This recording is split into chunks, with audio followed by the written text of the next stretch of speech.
गीता जी अध्याय नंबर 2 के श्लोक नंबर 17 में गीता ज्ञान दाता कहता है कि वो अविनाशी परमात्मा उसी को जान जिसको मारने में कोई समर्थ नहीं है, जिसने सब ब्रह्मांडों की रचना की है। अपने विषय में दूसरे अध्याय के गीता जी के दूसरे अध्याय के 12वें श्लोक में और चौथे अध्याय के 5वें और 9 श्लोक में गीता ज्ञानदाता कहता है कि अर्जुन तेरे और मेरे बहुत जन्म हो चुके हैं। हम तुम और ये राजा लोग सैनिक पहले भी जन्मे थे, आगे भी अपना जन्म होता रहेगा। इससे सिद्ध हो गया कि गीता ज्ञानदाता अविनाशी नहीं है और ये ब्रह्म है, और ब्रह्म की पूजा से पूर्ण मोक्ष नहीं हो सकता। उसके लिए गीता ज्ञानदाता ने कहा है कि मैं भी उस पूर्ण मोक्ष मार्ग से अपरिचित हूं। उसके लिए चौथे अध्याय के 34वें श्लोक में कहा है कि उस तत्व ज्ञान को, कौन से तत्व ज्ञान को? गीता जी अध्याय नंबर 4 के श्लोक नंबर 32 में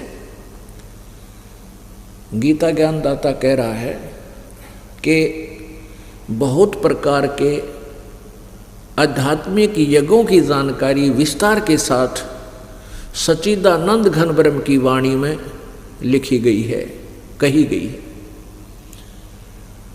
और उसको तू कर्मों से होने वाली जान, और उसको जानने के पश्चात फिर तू सब प्रकार से मोक्ष को, सब बंधनों से मुक्त हो जाएगा।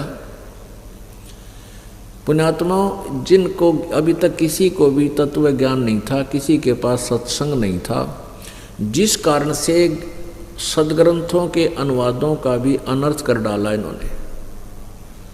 गीता जी अध्याय नंबर 4 के श्लोक नंबर 32 में इन्होंने गड़बड़ कर दी अनुवादकर्ताओं ने। इसमें लिखा है कि ब्रह्मणे मुखे, और अनुवादकर्ता ने इसका अर्थ कर दिया वेद की वाणी में।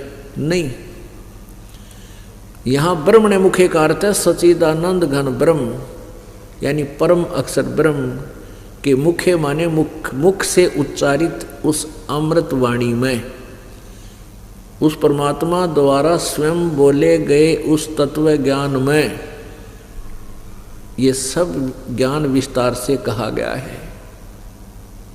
और उस ज्ञान को चौथे अध्याय के 34 में कहा कि उस ज्ञान को तू, जो सच्चिदानंद घन ब्रह्म की वाणी में, कबीर वाणी में, परमेश्वर कबीर जी ने जो उस पूर्ण ब्रह्म ने जो आकर के स्वयं जो ज्ञान अपने मुखारविंद से बोला है, मुख कमल से कहा है, उस वाणी में विस्तार से कहा गया। उस ज्ञान को तू तत्वदर्शी संतों के पास जाकर समझ, और उनको दंडवत प्रणाम करने से कति अधीन हो करके और विनम्रता पर पूर्वक प्रसन्न करने से वो तत्वदर्शी संत तुझे उस अमृत ज्ञान को बताएंगे, उस तत्व ज्ञान का आपको वर्णन करेंगे। अपन